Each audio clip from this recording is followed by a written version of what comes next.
ਚਾਚਾ ਕੀ ਗੱਲ ਕਰਦੇ ਹੋ? ਇਹ ਬਿਮਾਰੀ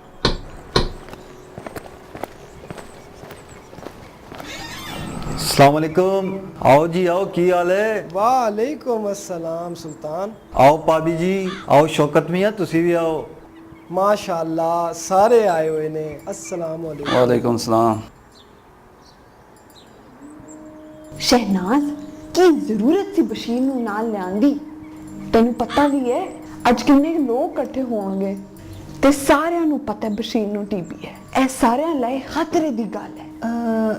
ਚਾਚੀ ਇਹ ਬਿਮਾਰੀ ਇੰਜ ਨਹੀਂ ਫੈਲਦੀ। ਰਹਿਣ ਦੇ ਤੂੰ ਨਹੀਂ ਤਾਇਆ ਜੀ। ਉਹ ਪੁੱਤਰ ਪਿੱਛੇ ਹੋ, ਪਰੇ ਹੋ ਕੇ ਸਲਾਮ ਕਰ। की होया चाचा जी, गले ते लग रहे? ਯਾਰ ਸੁਲਤਾਨ ਤੂੰ ਜਾਣਨਾ ਹੈ ਆ ਬਸ਼ੀਰ ਨੂੰ ਟੀਬੀ ਹੈ, ਬਾਲਾਂ ਨੂੰ ਪਰੇ ਕਰੋ ਨਾ। ਮਾਫ ਕਰੀ ਬਸ਼ੀਰ, ਪਰ ਤੈਨੂੰ ਖਿਆਲ ਕਰਨਾ ਚਾਹੀਦਾ ਸੀ।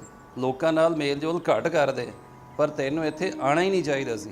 ਸੁਲਤਾਨ ਮੈਂ ਤੈਨੂੰ ਕਿਹਾ ਵੀ ਸੀ ਕਿ ਮੈਨੂੰ ਨਾ ਬੁਲਾ, ਪਰ ਫਿਰ ਵੀ ਤੂੰ ਮੇਰੀ ਇੱਕ ਨਹੀਂ ਸੁਣੀ। ਮੈਂ ਜਾ ਰਿਹਾ। ओहो ओ बशीर पाक खलो जरा।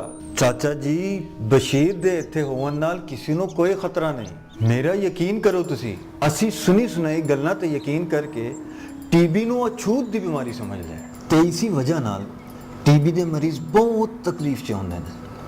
ਕੁਝ ਉਹਨਾਂ ਨੂੰ ਬਿਮਾਰੀ ਮਾਰ ਦਿੰਦੀ ਤੇ ਬਾਕੀ ਦੀ ਕਸਰ ਤੁਹਾਡਾ ਰਵੱਈਆ ਪੂਰਾ ਕਰ ਦਿੰਦਾ। ਕਿੰਨੇ ਹੀ ਲੋਕ ਨੇ ਜਿਨ੍ਹਾਂ ਦੀ ਮੰਗਣੀਆਂ ਟੁੱਟ ਗਈਆਂ ਨੇ ਤੇ ਕਿੰਨਿਆਂ ਦੇ ਕਾਰ ਉਜੜ ਗਏ ਨੇ, ਕਿਉਂਕਿ ਤੁਸੀਂ ਲੋਕਾਂ ਨੇ ਕਦੀ ਵੀ ਟੀਬੀ ਦੇ ਬਾਰੇ ਜਾਣਨ ਦੀ ਕੋਸ਼ਿਸ਼ ਹੀ ਨਹੀਂ ਕੀਤੀ ਤੇ ਸੁਣੀ ਸੁਣਾਈ ਗੱਲਾਂ ਨੂੰ ਹਕੀਕਤ ਬਣਾ ਬੈਠੇ ਹੋ। ਦੁੱਖ ਦੀ ਗੱਲ ਤੇ ਹੈ ਜਿਹੜੇ ਬੱਚੇ ਨੂੰ ਟੀਬੀ ਹੋ ਜਾਵੇ ਉਹਦਾ ਸਕੂਲ ਹੀ ਛੁਡਾ ਦਿੰਦੇ ਨੇ ਤੇ ਇਸ ਤੋਂ ਜ਼ਿਆਦਾ ਤਕਲੀਫ ਦੀ ਗੱਲ ਹੈ ਜੇ ਕਿਸੇ ਔਰਤ ਨੂੰ ਟੀਬੀ ਹੋ ਜਾਵੇ ਤੇ ਅਸੀਂ ਲੋਕ ਉਹਦੀ ਜ਼ਿੰਦਗੀ ਅਜ਼ਾਬ ਕਰ ਦਿੰਦੇ ਹਾਂ। ਪਾਕਿਸਤਾਨ ਉਹਨਾਂ ਮੁਲਕਾਂ ਵਿੱਚੋਂ ਇੱਕ ਹੈ ਜਿੱਥੇ ਟੀਬੀ ਦੇ ਮਰੀਜ਼ਾਂ ਦੀ ਤਾਦਾਦ ਬਹੁਤ ਜ਼ਿਆਦਾ ਹੈ। ਇਹਨਾਂ ਵਿੱਚੋਂ ਕੁਝ ਮਰ ਵੀ ਜਾਂਦੇ ਨੇ ਤੇ ਤੁਸੀਂ ਜਾਣਦੇ ਹੋ ਕਿ ਇਹਦੀ ਵਜ੍ਹਾ ਕੀ ਹੈ? ਉਹ ਬਈ ਸਿੱਧੀ ਜੀ ਗੱਲ ਆ, ਬਿਮਾਰੀ ਨਾਲ ਇਦਾਂ ਹੁੰਦਾ। ਨਹੀਂ, ਬਿਲਕੁਲ ਵੀ ਨਹੀਂ। ਉਹ ਤੇ ਸਾਡੇ ਪੈੜੇ ਰਵਈਏ ਦੀ ਵਜ੍ਹਾ ਤੋਂ ਮਰਦੇ ਨੇ। ਉਹ ਬਿਮਾਰੀ ਦਾ ਸਹੀ ਟਾਈਮ ਤੇ ਪਤਾ ਹੀ ਨਹੀਂ ਲਗਾ ਪਾਉਂਦੇ। ਜੇ ਟਾਈਮ ਤੇ ਪਤਾ ਲੱਗ ਵੀ ਜਾਏ ਤੇ ਉਹ ਆਪਣਾ ਇਲਾਜ ਹੀ ਮੁਕੰਮਲ ਨਹੀਂ ਕਰ ਪਾਉਂਦੇ ਤੇ ਬਿਮਾਰੀ ਨੂੰ ਇੰਨਾ ਛੁਪਾਉਂਦੇ ਨੇ ਕਿ ਕੋਈ ਮਦਦ ਕਰਨਾ ਵੀ ਚਾਹੇ ਤੇ ਉਹ ਮਦਦ ਨਹੀਂ ਕਰ ਸਕਦਾ। ਇਹ ਸਭ ਨੂੰ ਪਤਾ ਹੈ ਕਿ ਮੈਨੂੰ ਵੀ ਟੀਬੀ ਹੋਈ ਸੀ, ਪਰ ਅਲਹਮਦੁਲਿਲਾ ਅੱਜ ਮੈਂ ਬਿਲਕੁਲ ਠੀਕ ਹਾਂ, ਸਿਰਫ ਇਸ ਵਜ੍ਹਾ ਤੋਂ ਕਿ ਮੇਰੇ ਯਾਰਾਂ ਨੇ ਮੇਰਾ ਸਾਥ ਦਿੱਤਾ, ਮੈਨੂੰ ਕਲਿਆਂ ਨਹੀਂ ਛੱਡਿਆ, ਮੈਨੂੰ ਠੀਕ ਹੋਣ ਦੀ ਉਮੀਦ ਦਿੱਤੀ ਤੇ ਇਹ ਸਿਰਫ ਇਸ ਵਜ੍ਹਾ ਤੋਂ ਮੁਮਕਿਨ ਹੋਇਆ ਕਿ ਮੈਨੂੰ ਇਸ ਬਿਮਾਰੀ ਦੇ ਬਾਰੇ ਵਿੱਚ ਸਹੀ ਮਾਲੂਮਾਤ ਦਿੱਤੀ ਗਈ। ਬਾਜੀ ਸੋਹਰਾਂ ਦੇ ਪੁੱਤਰ ਨੂੰ ਵੀ ਤੇ ਇਹੀ ਬਿਮਾਰੀ ਸੀ।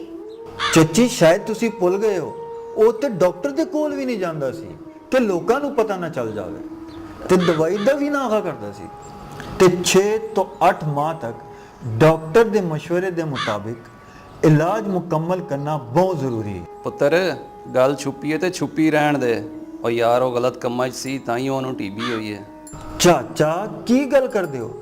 ਇਹ ਬਿਮਾਰੀ ਕਿਸੇ ਨੂੰ ਵੀ ਹੋ ਸਕਦੀ ਹੈ, ਤੁਹਾਨੂੰ ਵੀ।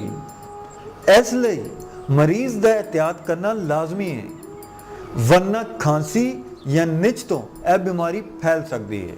ਮੈਨੂੰ ਪਤਾ ਹੈ ਕਿ ਬਸ਼ੀਰ ਭਾਈ ਬਹੁਤ ਇhtiyat ਕਰ ਰਹੇ ਨੇ। ਸ਼ੌਕਤ ਔਰ ਪਾਬੀ ਜੀ ਵੀ ਬਸ਼ੀਰ ਭਾਈ ਨਾਲ ਰਹਿ ਰਹੇ ਨੇ। ਜਦੋਂ ਉਹਨਾਂ ਨੂੰ ਕੁਝ ਨਹੀਂ ਹੋਇਆ ਤੇ ਸਾਨੂੰ ਕਿਵੇਂ ਕੁਝ ਹੋ ਸਕਦਾ? ਇਸ ਲਈ ਬਿਮਾਰੀ ਨਾਲ ਨਫ਼ਰਤ ਕਰੋ, ਬਿਮਾਰ ਨਾਲ ਨਹੀਂ। ਉਹਨਾਂ ਨੂੰ ਤੇ ਬਸ ਤੁਹਾਡੀ ਦੁਆਵਾਂ ਤੇ ਮੁਹੱਬਤ ਦੀ ਲੋੜ। ਉਂਝ ਤੇ ਅਸੀਂ ਦੀਨ ਦੀ ਬੜੀਆਂ ਗੱਲਾਂ ਕਰਨੇ ਆ, ਪਰ ਅਸੀਂ ਕਿਵੇਂ ਭੁੱਲ ਜਾਂਦੇ ਹਾਂ ਕਿ ਇੱਕ ਸ਼ਖਸ ਦੀ ਜਾਨ ਬਚਾਉਣ ਦਾ ਮਤਲਬ ਸਾਰੀ ਇਨਸਾਨੀਅਤ ਦੀ ਜਾਨ ਬਚਾਉਣ ਦੇ ਬਰਾਬਰ ਹੈ। ਮੇਰੀ ਤੁਸਾਂ ਸਾਰਿਆਂ ਨੂੰ ਗੁਜ਼ਾਰਿਸ਼ ਹੈ ਕਿ ਆਪਣੇ ਰਵੱਈਆਂ ਨੂੰ ਦਰੁਸਤ ਕਰੋ ਤੇ ਬਸ਼ੀਰ ਪਾਇਨ ਤੇ ਇਹਨਾਂ ਜਿਹੇ ਲੋਕਾਂ ਦੀ ਰਹਿਨੁਮਾਈ ਕਰੋ। ਕੀ ਪਤਾ ਤੁਸੀਂ ਆਪਣੇ ਅਮਲ ਨਾਲ ਕਿਸੇ ਦੀ ਜਾਨ ਬਚਾ ਲਿਓ ਤੇ ਉਸ ਦਾ ਅਜਰ ਕਿਆਮਤ ਤੱਕ ਤੁਹਾਨੂੰ ਮਿਲਦਾ ਰਹੇ।